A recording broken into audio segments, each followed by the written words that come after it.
Hey guys, this is Zeke and today we're going to be doing an at-home science experiment. All you need for this is a little bit of vinegar and an egg. So what you're going to do is you're going to fill the bowl, small bowl or cup with vinegar. You're going to place the egg inside of it. Notice that part of that egg on the top part of it is going to come off of the vinegar, the level of the vinegar. So after 12 hours or so, you're going to turn the egg over so that part that was out of the vinegar gets the vinegar as well for the next 12 hours. So in total, you're going to leave this egg in this vinegar bowl for about 24 hours. Eggshells are made out of calcium carbonate, and vinegar is a type of acid. So what happens in that 24-hour span is vinegar starts to eat away that calcium carbonate, the eggshell. The eggshell starts to dissolve into the vinegar.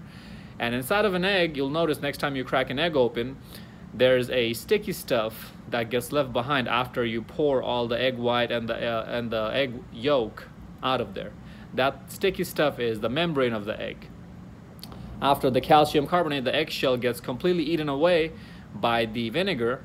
The membrane actually holds the egg white and the yolk together, and all you have left is this right here. This is what it's going to look like.